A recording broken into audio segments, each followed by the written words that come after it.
Bienvenidos al rincón de Paracelso. Soy el Dr. Antonio Romero Silva y en esta ocasión traigo para ustedes las disoluciones. En pantalla aparece el tiempo donde comenzamos con la discusión de las disoluciones y debajo donde está el resumen de esta presentación. Si quieren conocer paso a paso y tema a tema del cual platicaremos, pueden encontrarlo en la descripción. Antes de comenzar, es importante tener en cuenta los siguientes conceptos base o clave. La materia está hecha de unas partículas muy diminutas que llamamos átomos. Estos átomos tienen masa y volumen, es decir, van a tener diferentes tamaños al tener diferentes masas y al ocupar un lugar en el espacio tienen distintos volúmenes.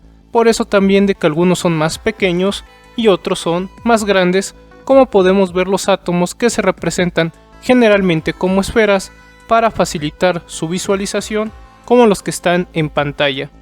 Es común representar, como he dicho, a los átomos como esferas para modelarlos, y podemos notar que tienen estas esferas unas letras. Estas letras se llaman símbolos y nos van a estar indicando el tipo de átomo que tenemos. Si tenemos una letra H, indica que es un átomo de hidrógeno. Si es una letra C, un átomo de carbono. Una letra O, un átomo de oxígeno. La combinación de Fe, que es el hierro, y la combinación de A con U, que es el oro. Estos tipos de átomos los conocemos como elementos. Entonces tenemos al elemento hidrógeno, carbono, oxígeno, hierro y oro. Los átomos se pueden unir entre ellos a través de los llamados enlaces químicos, que de una manera muy sencilla es la fuerza de atracción que mantiene unidos a estos átomos, como podemos ver al primer oxígeno que está unido con dos hidrógenos, el carbono que está en el centro está unido a 4 hidrógenos y el hierro está unido al oxígeno. Algunas veces el simple contacto de las esferas nos está indicando que hay un enlace químico entre ellas, o puede haber varillas, como podemos ver entre el oxígeno y los hidrógenos o el carbono y los hidrógenos. Hay una gran cantidad de combinaciones de cómo se pueden arreglar los átomos y cómo pueden unirse, por ello se necesita clasificarlos. Un compuesto es la unión de diferentes elementos. Esta es una clasificación, la clasificación de compuesto. Entonces, donde vemos a un carbono que está unido a oxígenos, vemos que existen dos elementos, el carbono y el oxígeno. Hay una esfera de color negro que es el carbono y dos esferas de color rojo que son el oxígeno. Entonces, al haber dos elementos distintos, tenemos un compuesto. En el caso de la plata, el nitrógeno y el oxígeno, que todos entre ellos están en contacto sus esferas, vemos la existencia de tres elementos, plata, nitrógeno y oxígeno. Al haber tres elementos tenemos un compuesto. Otra definición importante es la de molécula. Cuando unimos dos o más átomos, ya sean del mismo elemento o de diferentes elementos, obtenemos moléculas, como las que se observan en pantalla. El hidrógeno, podemos tener dos átomos de hidrógeno unidos y tendríamos un solo elemento que se está uniendo un átomo de hidrógeno y otro átomo de hidrógeno, entonces tenemos una molécula porque se unieron dos átomos de hidrógeno. En el caso del agua, tenemos dos elementos, hidrógeno y oxígeno. Esto también es una molécula y a su vez es un compuesto porque hemos unido dos elementos diferentes. Y en el caso del carbono con los 4 hidrógenos, hay dos elementos, el carbono y el hidrógeno. Esto también es una molécula porque se unieron dos o más átomos y al mismo tiempo es un compuesto porque dos elementos distintos se han unido.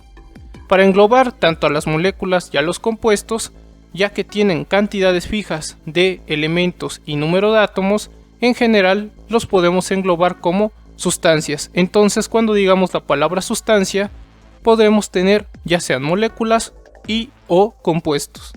Una disolución es una mezcla homogénea de dos o más sustancias, es decir, que se están intercalando uniformemente, o dicho de otra manera, que se han distribuido uniformemente. También podemos ver a la disolución como la suma de soluto o de solutos con un disolvente que forma una mezcla homogénea. Exploremos esta definición para tener más claro qué es una disolución. Una mezcla, comencemos con esto, es un material hecho de dos o más sustancias que se han combinado físicamente. Podemos tener el caso del azúcar más el agua, donde si nosotros, por ejemplo, ponemos una cucharada de azúcar en agua y agitamos, nos daremos cuenta que al final tenemos una mezcla donde existe el agua y el azúcar en el vaso, pero visiblemente ya no vemos dónde están los cristales del azúcar, ya no vemos dónde están esos granos que estaban del azúcar. Entonces, a simple vista, solo observamos que tenemos una mezcla líquida que ya contiene en esta ocasión nuestro azúcar. Y esto sucede ya que las sustancias, que en este caso es el azúcar y el agua, se han distribuido uniformemente una en la otra, por eso es que vemos uniforme nuestra mezcla. Entonces hablamos de una mezcla homogénea. Pero podemos tener el caso contrario, donde si mezclamos aceite y agua, nos daremos cuenta en esta mezcla de aceite y agua que claramente hay una separación entre el aceite y el agua. Observamos las capas de las sustancias que hemos mezclado o que intentamos mezclar. El aceite se encuentra en la parte de arriba y el agua se encuentra en la parte de abajo. Por lo tanto, la mezcla líquida tiene dos separaciones visibles, la del aceite y la del agua. Vemos la capa de aceite y la capa de agua. Esta mezcla es una mezcla heterogénea porque a simple vista podemos encontrar las dos sustancias sin ningún problema. Nosotros estamos interesados en la mezcla homogénea, cuando se distribuyen uniformemente las sustancias. Entonces ahora es indicado conocer cómo se clasifican las sustancias que hemos mezclado. A una la llamaremos soluto, que es la sustancia en menor cantidad en la disolución, generalmente así se define, es la parte que se va a estar disolviendo, mientras que el disolvente es la sustancia en mayor cantidad en la disolución, o dicho de otra manera, es el medio donde el soluto se está distribuyendo. En nuestro caso, tendríamos que el azúcar es el soluto y el agua es nuestro disolvente. Cuando dos sustancias se mezclan uniformemente, se dice que son solubles, de lo contrario, cuando no se mezclan uniformemente, decimos que son insolubles. Hay unas palabras que pueden llegar a encontrar cuando están mezclando líquidos. Cuando dos líquidos se mezclan uniformemente, se dice que son miscibles. Y cuando estos líquidos no se mezclan uniformemente, como en el caso del agua y del aceite, se dice que son inmiscibles. ¿Cómo es el proceso de mezclado? ¿Cómo es que se comienzan a distribuir uniformemente nuestras sustancias? Tomemos como ejemplo el agua y el azúcar. El agua la vamos a representar con cuadrados y el azúcar con unos triángulos. Entonces al inicio nuestro disolvente, que en este caso es agua, se le agrega el soluto, que en este caso es azúcar. Entonces el azúcar se agrega al agua y después nosotros podemos combinar tanto el azúcar con el agua, por ejemplo con una varilla de vidrio o con una cuchara o con otro aditamento, de tal manera que vamos a ver que se va a estar distribuyendo el azúcar en el agua mientras nosotros estamos agitando las sustancias. Entonces se va distribuyendo el soluto en el disolvente, el azúcar en el agua. Y lo que encontraríamos después es que cuando nosotros veamos nuestra mezcla, la mezcla la vemos líquida, y en esa mezcla líquida está el azúcar ya distribuido entre las moléculas del agua. Esta disolución, esta mezcla homogénea, se está logrando gracias a que hay interacciones favorables en la mezcla, lo cual nos está indicando que hay una atracción entre el azúcar y el agua para que se logre ver todo uniforme. Entonces se logra la disolución cuando se distribuye uniformemente el soluto y el disolvente. La habilidad para que dos sustancias puedan mezclarse, veremos que depende de dos factores principales: que aumente el desorden que existe entre las moléculas, entre las partículas de nuestras sustancias, y las interacciones que pueda haber entre el soluto y el disolvente, o dicho de una manera propia, fuerzas intermoleculares. Fuerzas intermoleculares es una manera de decir fuerzas o interacciones que existen entre moléculas, y estas pueden ser interacciones soluto-soluto, soluto-disolvente o disolvente-disolvente.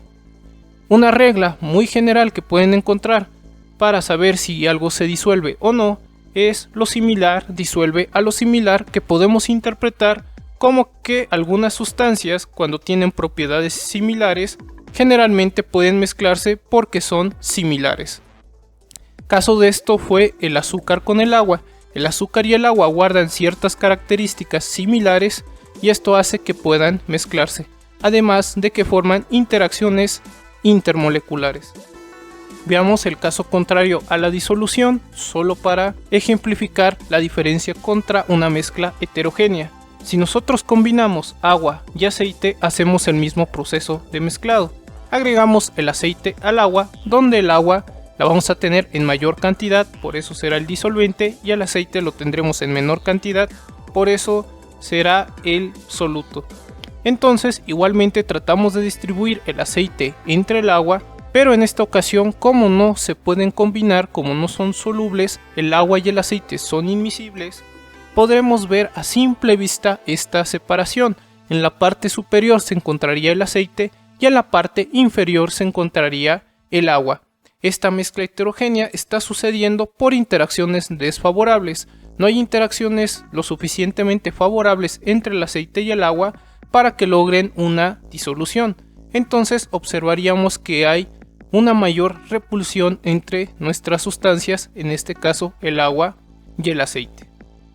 El agua tiene ciertas propiedades y el aceite tiene propiedades, podemos decirlo, en el otro lado del espectro, que son muy distintas al agua, por lo tanto no se disuelven porque no son similares entre sí, lo que hace otra vez útil el hecho de recordar que lo similar disuelve a lo similar.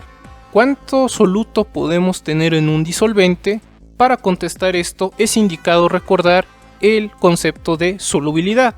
La solubilidad es la cantidad del soluto que se disolverá o distribuirá en el disolvente, y hay algunos factores que afectan la solubilidad, como la temperatura, la presión y el tipo de disolvente que estemos ocupando. Ejemplo de esto podríamos tener al cloruro de sodio, que es la sal común, que tiene una solubilidad de 36 gramos en 100 mililitros de agua a 25 grados centígrados. Cuando nos dan valores de solubilidad, los encontramos en gramos entre mililitros o gramos entre litro o kilogramos por litro. Y se nos va a estar dando la temperatura, dado que la temperatura sí cambia en muchas ocasiones la solubilidad. Si nosotros tenemos como ejemplo 100 mililitros de agua y le agregamos 30 gramos de cloruro de sodio, sabemos que se pueden disolver porque todavía el límite de la solubilidad es hasta 36 gramos en 100 mililitros. Solo hemos agregado 30 gramos, entonces podemos tener la certeza de que se van a disolver estos 30 gramos de sal y veremos una disolución, una mezcla homogénea, una mezcla uniforme. Cuando pasa esto, decimos que tenemos una disolución insaturada. Aún puede disolverse soluto en el disolvente. En este caso, todavía podríamos disolver 6 gramos de cloruro de sodio. Si nosotros agregamos la solubilidad, este valor de solubilidad que se nos dio, 36 gramos de cloruro de sodio en 100 mililitros de agua, hemos llegado al máximo de cantidad que puede tener de sal el agua. Y si nosotros agregáramos más sal, esta sal ya no se disolvería, ya no se distribuiría en el agua y veríamos cómo los granos de sal caerían al fondo del vaso. Cuando llegamos a esto, se dice que tenemos una disolución saturada porque tenemos ya la máxima cantidad del soluto que es capaz de distribuirse en un disolvente. Sin embargo, hay maneras de añadir más soluto a pesar de que hayamos llegado al límite de solubilidad, y esto es aplicando calor. En la flecha arriba vemos que hay un triángulo. Ese triángulo está indicando que hemos calentado el agua, que se ha agregado energía para que podamos solubilizar más sal. Por ejemplo, podríamos llegar a 40 gramos de cloruro de sodio en 100 mililitros, pero tuvimos que usar una temperatura mayor. En este caso tenemos una disolución sobresaturada. Posee más soluto disuelto que una disolución saturada, es decir, hemos puesto una cantidad mayor de sal que tendría una disolución saturada. Generalmente, al aumentar la temperatura, se observa que las sustancias aumentan su solubilidad. Por eso el hecho de que puedan prepararse disoluciones sobresaturadas. Y cuando se enfría esta disolución, nosotros observaríamos que continuaría líquida. Sin embargo, si alguien agregara unos cristales a los 25 grados centígrados, veríamos cómo todo cristalizaría. Otros términos usados para las disoluciones puede ser diluido o concentrado.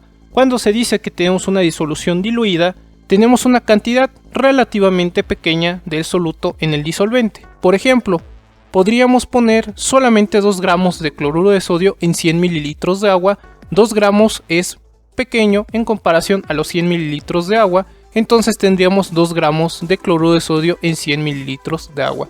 Igualmente teníamos un límite de 36 gramos en 100 mililitros de agua, entonces 2 gramos es relativamente pequeño a esos 36 gramos que se pueden permitir disolverse de la sal en el agua. Pero por otro caso, si nosotros estuviéramos casi al límite de la solubilidad y pusiéramos 35 gramos de cloruro de sodio en 100 mililitros de agua, diríamos que esta disolución está concentrada porque la cantidad de soluto relativamente es grande en el disolvente. Entonces, para formar nuestras disoluciones tenemos un soluto más disolvente para formar una disolución. Es lo que dice la ecuación que apareció en pantalla de izquierda a derecha. Si fuéramos de derecha a izquierda, que de una disolución vamos hacia la izquierda, veríamos la cristalización, donde lo que veremos es que aparece el soluto. Una manera de cristalizar es retirar disolvente, porque al ir retirando disolvente hacemos que nuestras sustancias tengan más tiempo, hacemos que nuestro soluto, sus moléculas puedan estar más cercanas y así poder cristalizar. La presión y la temperatura influyen en la solubilidad de las sustancias. Generalmente aumentos en la presión y en la temperatura aumentan la solubilidad. Sin embargo, hay que observar qué sustancia tenemos y buscar que efectivamente aplique que a mayor presión o a mayor temperatura se solubilizan más. La aparición de las fuerzas entre las moléculas del soluto y el disolvente nos puede ayudar a comprender si se forma una disolución. Cuando aparecen estas fuerzas intermoleculares, como pasa entre el azúcar y el agua, sí se forma una disolución. En el caso de analizar esto a detalle, siempre tenemos que tomar en cuenta las distintas interacciones, ya sean soluto-soluto, soluto-disolvente y disolvente con disolvente, porque estas tres hay que tomarlas en cuenta para saber que algo va a solubilizarse o no. Las sustancias que nosotros podemos mezclar pueden ser sólidas, líquidas o gaseosas, y del mismo modo, al combinar estas sustancias sólidas, líquidas o gaseosas, podemos obtener mezclas sólidas, líquidas o gaseosas y por lo tanto obtener disoluciones sólidas, líquidas o gaseosas, las cuales podemos resumir en esta tabla, donde tenemos distintos solutos disolventes, cómo se ve la disolución, ya sea en gas, en líquido o en sólido, y ejemplos de estas.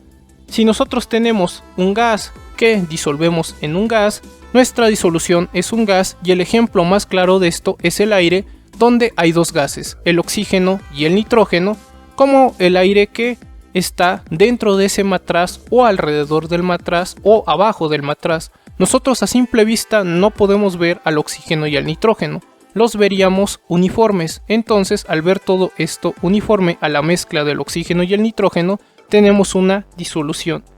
En el caso de una bebida carbonatada, donde un gas está disuelto en un líquido, nuestra disolución, podemos ver, nuestra mezcla es líquida, entonces vemos a esta mezcla homogénea, entonces tenemos una disolución. En el ejemplo de un líquido, en un líquido tenemos al vinagre, donde el ácido acético es el soluto y el agua es el disolvente, por lo tanto el ácido acético, al estar en menor cantidad, es el soluto, y al estar en mayor cantidad el agua es el disolvente. También podemos tener un soluto líquido, como puede ser la plata, que está disuelta en plata sólida, donde esta plata sólida junto con el mercurio líquido hacen una disolución que llamamos amalgama, que podemos ver se usaba para tapar muelas. Si tenemos un sólido que disolvemos en un líquido, que es de lo más común, encontraremos por ejemplo a la salmuera, que es cuando la sal común se disuelve en agua y podemos obtener una disolución sólido en líquido. Y finalmente, un sólido en un sólido puede ser por ejemplo cuando combinamos dos metales como pasa en el oro de 14 quilates, donde la plata está disuelta en el oro. A manera de resumen, entonces una disolución es una mezcla homogénea de dos o más sustancias, es decir, que se distribuyen uniformemente o se intercalan uniformemente. Una disolución también puede comprenderse como una suma de soluto o solutos con un disolvente que forman una mezcla homogénea, una mezcla uniforme. Entonces el soluto va a ser la sustancia en menor cantidad en la disolución, es la parte que se disuelve, mientras que el disolvente es la sustancia en mayor cantidad en la disolución, es el medio donde el soluto se distribuye. Entonces el proceso para obtener nuestra disolución es combinar un soluto más un disolvente y esto nos dará una disolución. Si hacemos el proceso inverso, hablamos de una cristalización. La aparición de fuerzas entre las moléculas del soluto y el disolvente nos ayuda a entender si va a suceder una disolución o en caso contrario tendríamos una mezcla heterogénea. Para analizar esto detenidamente siempre deben de tomarse en cuenta las interacciones soluto-soluto, soluto-disolvente y disolvente-disolvente. Algo muy importante al hablar de mezclas y disoluciones es la cantidad de soluto que se puede disolver o distribuir en el disolvente, tomando en cuenta temperatura, presión y disolvente, porque afectan esta cantidad de soluto que puede disolverse. Esta cantidad de soluto que se disolverá en el disolvente lo conocemos como solubilidad y podemos encontrarlo con unidades de gramos entre litro, gramos entre mililitro o incluso kilogramos entre litro. Dependiendo de la cantidad de soluto que tengamos, podemos clasificar a las disoluciones de forma distinta. Podemos encontrar disoluciones insaturadas, donde no hemos llegado al límite de solubilidad, entonces todavía podríamos agregar soluto, entonces una disolución insaturada aún puede disolverse soluto en el disolvente. Cuando llegamos al límite de la solubilidad, llegamos a la máxima cantidad de soluto que es capaz de distribuirse en un disolvente, estaríamos hablando de una disolución saturada. Por otra parte, una disolución sobresaturada posee más soluto disuelto que una disolución saturada, y esto puede lograrse muchas veces al aumentar la presión o al aumentar la temperatura. Otra forma de ver esto de una manera más sencilla es si nosotros tenemos una disolución diluida, donde tenemos relativamente una cantidad pequeña de soluto en el disolvente, y en el caso opuesto a una disolución diluida sería una disolución concentrada, la cantidad ahora del soluto es relativamente grande en el disolvente. Vimos que existen distintos tipos de disoluciones y estos solutos pueden ser gas, líquido, sólido, el disolvente puede ser gas, líquido, sólido y nuestra disolución, nuestra mezcla homogénea puede ser gas, líquida o sólida. Y las combinaciones están en esta tabla, donde por ejemplo gas con un gas como en el aire, oxígeno y nitrógeno nos dan una disolución que es gaseosa. Si tenemos por ejemplo dióxido de carbono que es un gas y agua que es líquida, obtenemos una disolución líquida. Si tenemos ácido acético, que es un líquido, y lo disolvemos en agua, tendríamos vinagre. Podemos tener, por ejemplo, un metal líquido como la plata y la plata sólida, y nuestra mezcla sería sólida. Nuestra mezcla podría ser líquida al combinar un sólido y un líquido, como pasa con el cloruro de sodio en agua, y un sólido en un sólido, por ejemplo, cuando combinamos dos metales, como puede ser la plata y el oro, que podemos observar en una mezcla sólida para el oro de 14 quilates. Esto sería todo para la parte de las disoluciones. Espero les haya agradado este video y les haya sido de ayuda. Gracias por visitar el rincón de Paracelso. Si tienen dudas o preguntas, por favor háganmelo saber en la caja de comentarios. Yo he sido el Dr. Antonio Romero Silva. Hasta la próxima.